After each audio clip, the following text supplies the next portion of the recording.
Hey there everybody, it's markcrilley. I'm back with another how to draw video. Today we're going to be learning how to draw an interior space using three-point perspective. Now I'm working on a piece of paper that is much larger than what I normally work on. That's because I've got one of these points way down here, quite a good distance away from the drawing, and I'll explain why I did that later on. But I do want to point out the three different points that we will be using throughout this video. This one over here I'm going to call point west. This one I'm going to call point east. And this one down here I'm going to call the subterranean point in the center of the earth.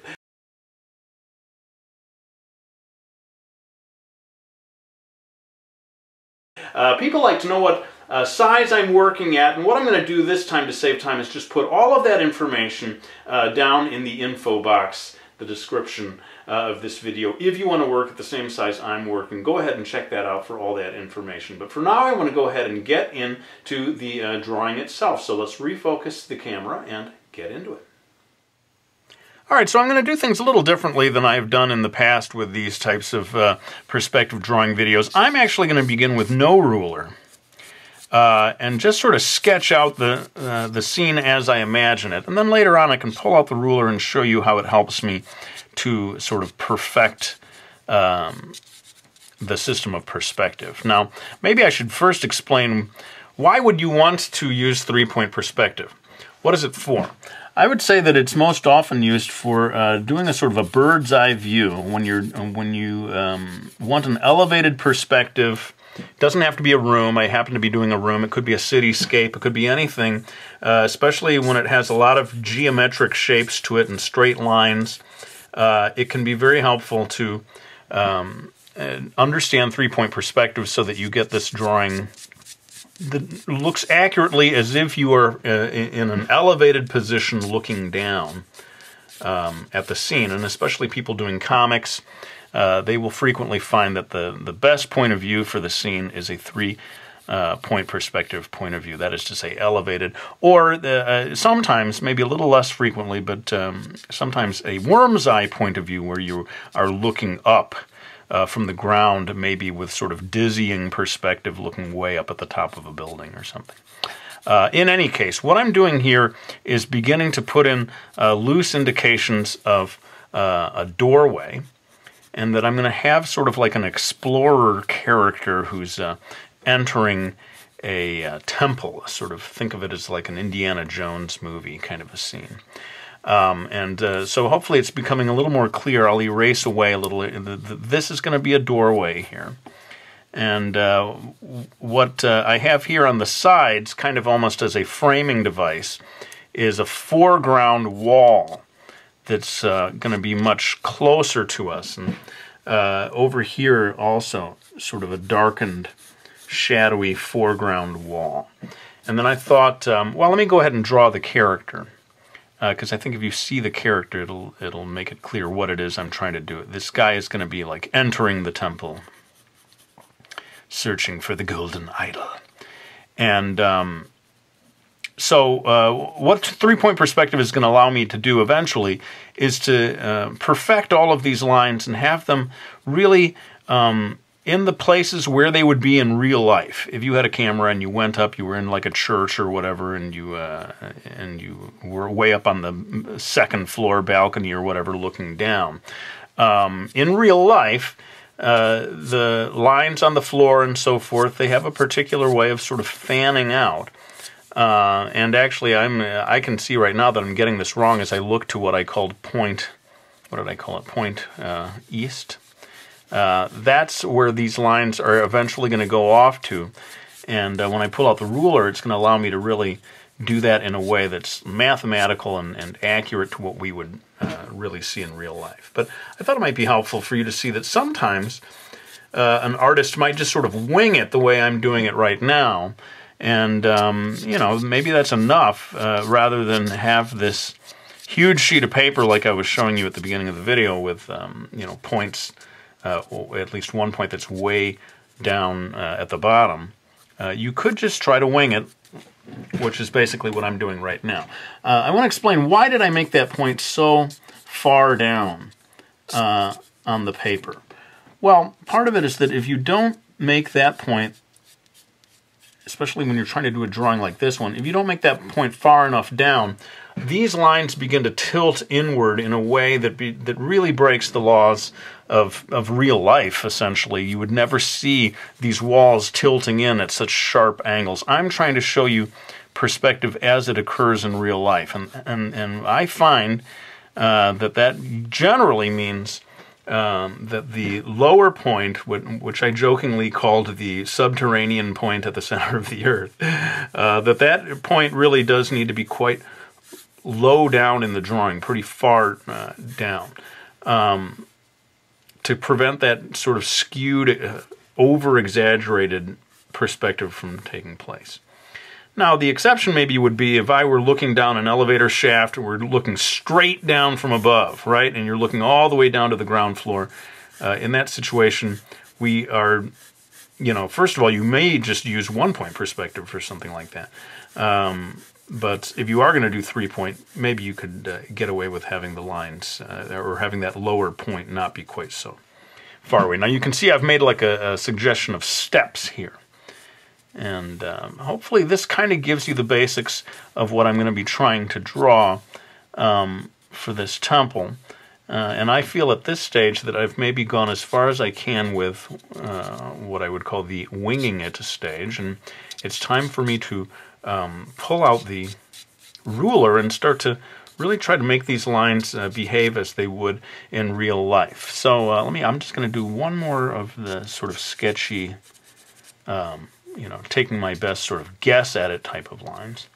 And then I'm going to pull out my ruler and show you how we would begin to use these points. So I'm taking the ruler and I'm using the dot that's way over here. It's off screen, unfortunately, because we've zoomed in, but you remember that I had a point over here that I called point west.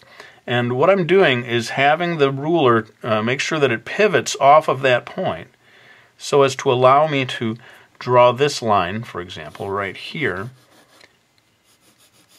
and draw it in a way that is not me winging it, but me accurately drawing true 3-point perspective. Now, I had a secondary line up here, and as I, again, pivoting off of that point west, you can see me sort of correcting the perspective a little from what I imagined it was going to be.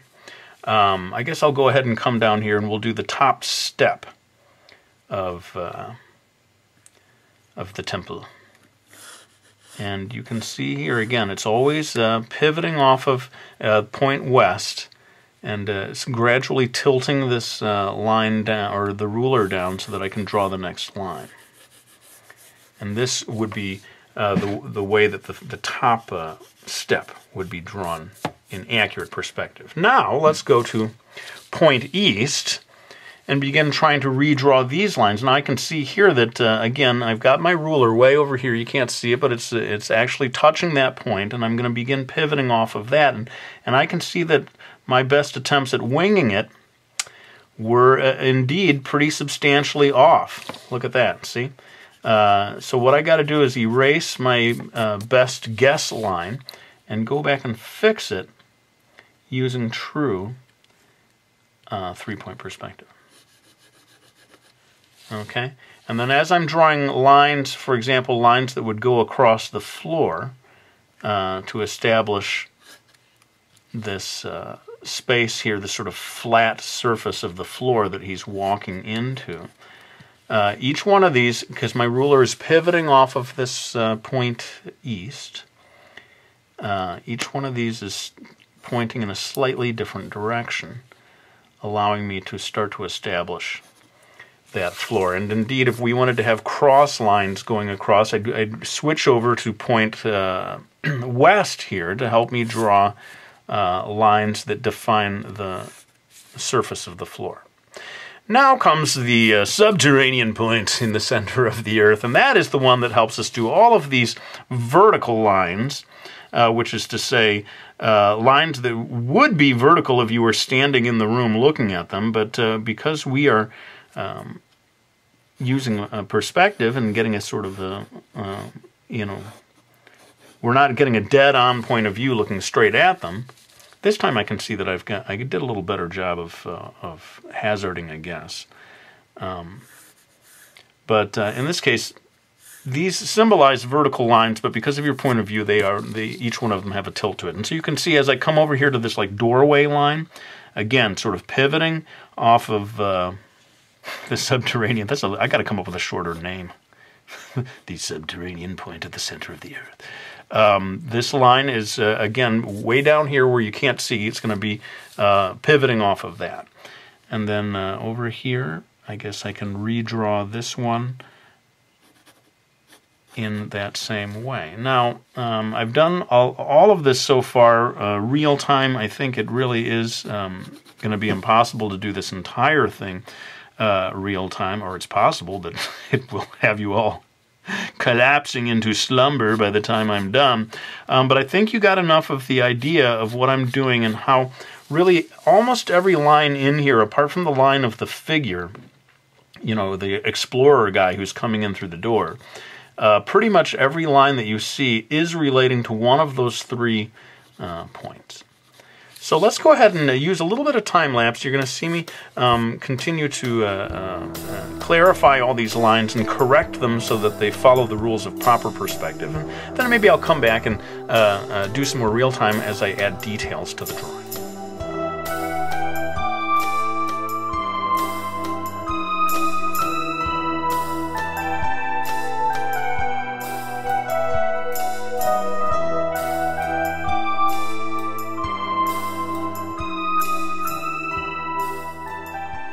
Alright, so I thought I'd come back in here and talk a little bit about how I had to redraw this figure here, because I noticed I'd made the steps so large that it was starting to look a little crazy that he was such a small character compared to these steps. So I had to correct for that, and what I want to do now is continue working on the drawing and make this temple look a little more beat up and decaying and run down and so forth. But all the while continuing to make use of the 3-point perspective scheme to make it, you know, look more real and 3-dimensional.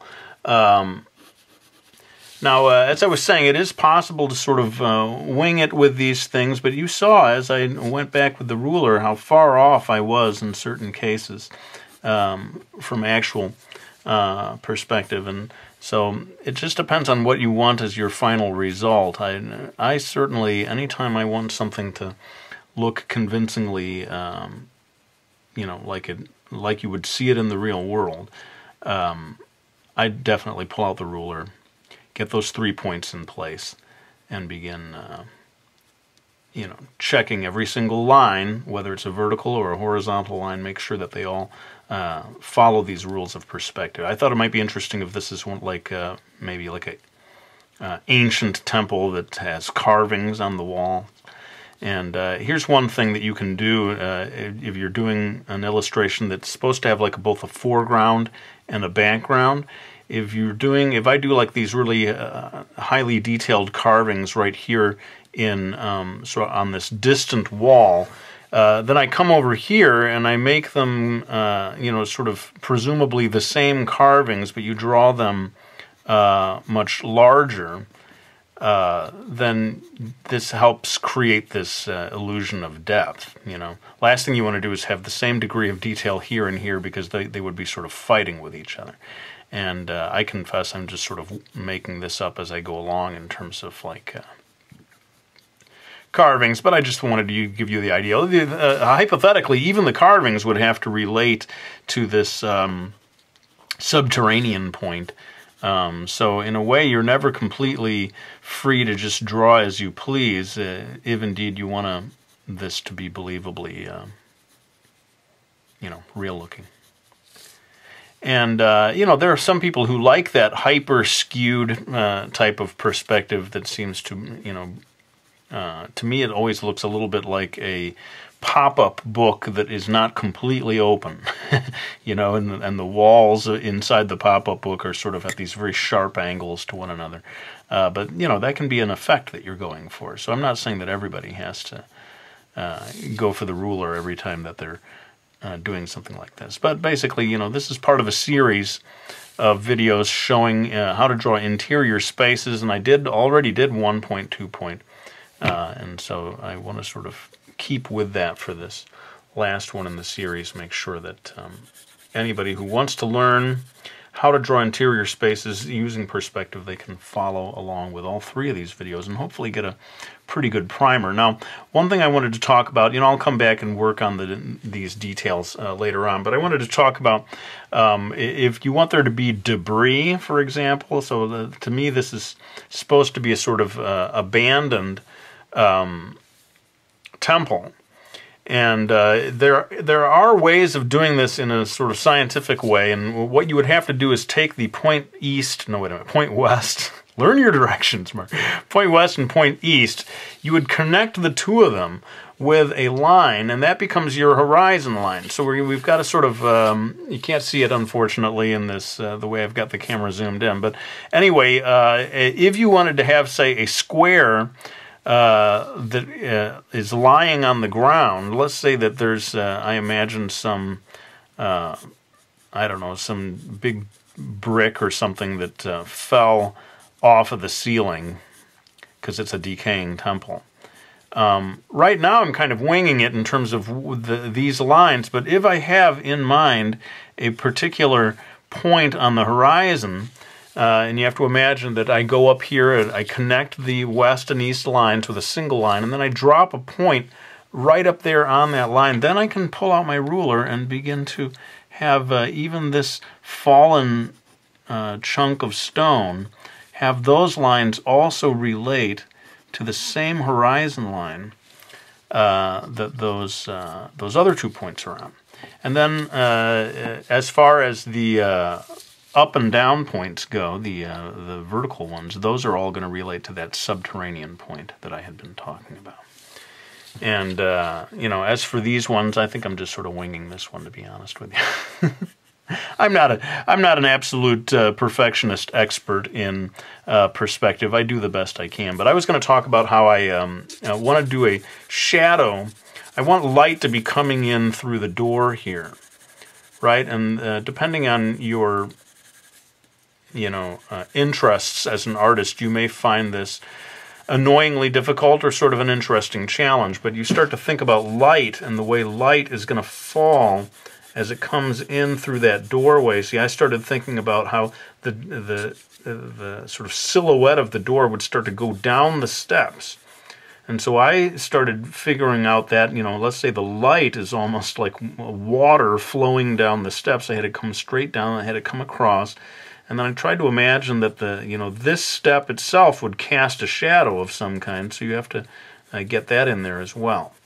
So yeah, forgive me if people are like, whoa, this seems way too involved for me, but I thought it's going to be kind of cool at the end of this video when I pull out my beloved white gouache and try to get some lighting effects going on to show, that the exterior of this temple is very brightly lit, the interior is very dimly lit. And having worked out the perspective of the light in a way, or the shadow, the silhouette of the door, I guess I should say, having worked that out accurately, it's going to help sell that, I suppose, I should say, as an illustrator. Anyway, it's just one added thing that I thought I would mix into this video, and I hope it's already starting to show up a little bit, what I was going for. But I was going to say that if you imagine this fallen stone here, the light also would have to go up, right? And obeying perspective, I might even go in again and make sure and double check it with that line. The shadow would have to go up and across the fallen piece of stone, sort of interrupting the silhouette shadow thing. Sorry about that. The telephone rang, interrupting me in the middle of my... I gotta remember to unplug that phone. In any case, this kind of finishes up this bit of it. I was showing you how the light goes up and over this fallen stone. And basically, it's time for me to sort of finish up the final details of this interior temple scene. And what I'm going to do when I'm completely done is I'm going to scan it into my computer. and put it into Photoshop. In my case, I'm using Photoshop, but I think any number of programs would allow me to do what I want to do, and that is to sort of heighten the contrast, maybe add a little bit of color. I was thinking maybe make this a bit of a sepia tone, kind of brown kind of a color. And that's basically what's going to happen next. You're going to see me in time-lapse finish up all the details, and then sort of magically, the next thing you'll see is it printed out, you know, after I'd scanned it in this exact same image, printed out, altered and changed to a kind of a brown. And then I'm going to come in with my beloved white gouache and add some lighting effects by way of the paint. So let's go ahead and finish this up, and I'll be right back to do the lighting effects with the white gouache.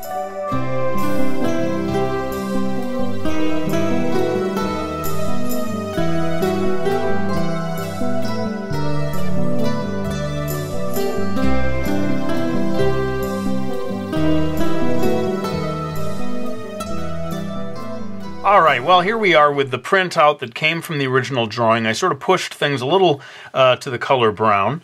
I hope that that's showing up in the video. And now I'm going to take out my beloved white gouache, an opaque white paint, to begin doing a few lighting effects. Of course, this really does not relate necessarily to three-point perspective, but I had used this technique for the other videos in this series, the ones showing the using 1 point, 2 point, and now 3-point perspective to show how to illustrate interior spaces. So I thought, well, let's keep let's keep with what we've established here.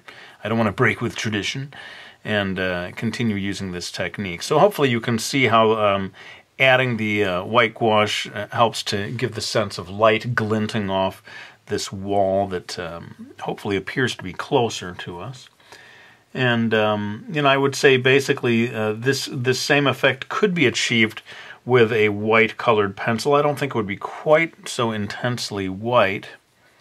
And indeed, you could just do the drawing on sort of brownish paper, paper that's maybe this color to begin with, and you don't have to do the scan-in printout technique either to achieve an effect like this. But I wanted to show you, and I hope this will show up, but if you get the light on the, in this case, the left side of like a crack in the wall, you can create the illusion of, light glinting off that crack, and then it suddenly looks much more three-dimensional. And anytime you have like what looks like a little chip or a hole in there, you can add a little bit of light, always on the, I guess it would be the left hand side of your imaginary crevice in the rock. And I've always been sort of fascinated with how quickly this kind of thing begins to establish the idea of there being a surface there. Once those little highlights, and I can do the same thing on the floor. Let's say that this is a rock, and light is glinting off that. That immediately makes that pop up. Let's say that this is a hole in the floor. So I put it on this side, and that makes it sort of drop down. And I don't know if it's just me, but I find this sort of endlessly fascinating, the way that it tricks your eye and suddenly takes what looked fairly flat and suddenly makes it look much more 3D. Well, of course, I can't do all of this real time. I am going to have to kick it into time-lapse to finish off this last part, but of course I will be back to maybe give some final pieces of advice before wrapping up the video.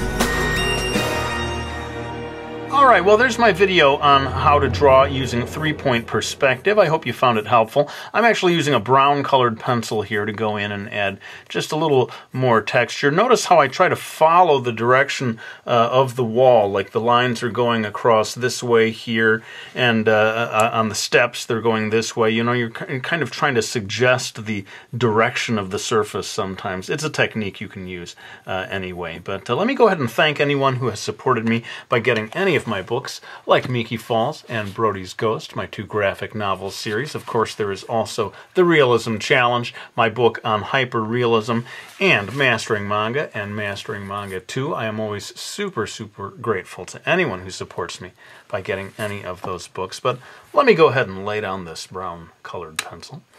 I want to thank you all for watching this video. I hope you found it helpful, and I'll be back with another one real soon.